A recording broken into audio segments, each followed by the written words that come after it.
waxaan ku jirnaa marxalado colaadeed, waxaan ku jirnaa marxalado abaareed, waxaan ku jirnaa marxalad dib loogu yeegleelayo dowladnimada Soomaaliya. intaasi oo dhan ma ahan howlo hal meel laga hagi karo oo wasaaradda faafinta ee Muqdisho kaliya lagama hagi karo.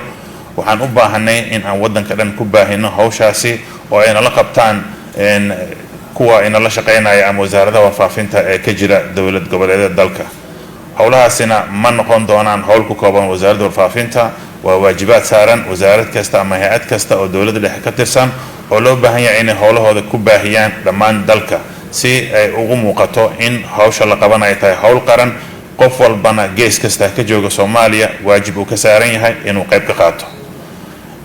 barnaamijyada hadda aan diiradda saarayno sida warmurtiyeedka ku qoran waxaa ka mid ah in xaaladahan colaadeed haddan lagu jiro ay noqdaan kuwo si mid ah aan fariimaha u gudbino. fariimahaasi aan gudbinayno anaga kaliya naguma koobnaan doonaan, waxaa nagala qayb qaadanaya culummada diinta iyo wasaaradaha awqaafta ee dowladda federaalka ah iyo wasaaradaha awqaafta ee dowlad goboleedyada. culummadu qayb ayay ka yihiin barnaamijka wacyigelinta ee bulshada looga wacyigelinayo dhibaatooyinka dalka ka jira, ha noqdaan abaaraha, dagaalka lagula jiro argagixisada, dhaqan xumo ama anshax xumo meelaha qaarkood amaba meelo dalka ka mid ah ka jira, oo culummada waxay mar walba u taagan yihiin in ay wacyigelintaasi qayb ka qaataan.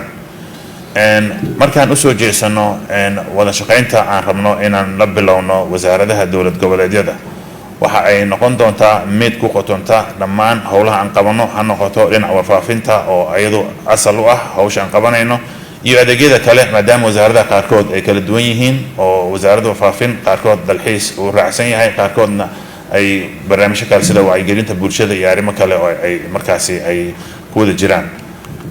ugu dambeyn waxaan filayaa in shirkani isbarasho ka sokow waxyaabaha ka soo baxay si wanaagsan maamul goboleed kasta iyo wasaaradda warfaafintaba ay hoos u eegi doonaan qodob sida aan sheegnay agaasimaha guud uu sheegay. ma ahan heshiiskani amaba warmurtiyeedka halkan ka soo baxay midkii ugu dambeeyay, waa bilow. qodob kasta intaan dib u wada hadalno ayaan dhihi karnaa qaabkee loo fulinayaa. waxaa noo dhima marka qaabkii farsamada 3 maalmood kuma filna inaan dhahno wax walba sida loo fulin lahaa ama sidii loo qaban lahaa ayaa lagu soo xusi karaa. kaliya waxay ahayd inaan soo koobno wixii aan u aragnay in hawsha ay ku socon karto, laakiin dhinaca farsamada weli waxay noo furan inaan wada hadalno mar walba oo teknolojiyada cusub anagoo isticmaalayna ama kulamo kale.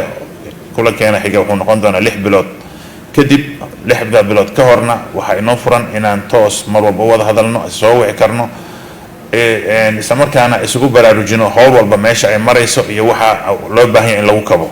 iskabitaankaas iyo wada tashigaas ayaa wuxuu noo noqon doonaa salka aan ku wada shaqayn doono oo aan rabno inaan guul kaga gaarno hadafka dowladeed ee wasaaradda warfaafinta iyo istaraatiijiyadda qaranka ee wasaaradda warfaafinta oo aan rabno inaan ku baahino dalka oo dhan. waxaan aad ugu mahadcelinayaa wasiirada maamul goboleedyada ee nagala soo qaybgalay shirkan, agaasimaha guud ee warfaafinta gobolka Banaadir, howlwadeenada wasaaradda warfaafinta oo xil weyn iska saaray sidii hawshaan si hufnaan ugu soo dhammaan lahayd. run ahaantiina dadaal badan geliyay in muddo kooban gudaheeda arrintaani lagu soo abaabulo laguna hirgeliyo. aad iyo aad ay ugu mahadsan yihiin, waana ku faraxsanahay.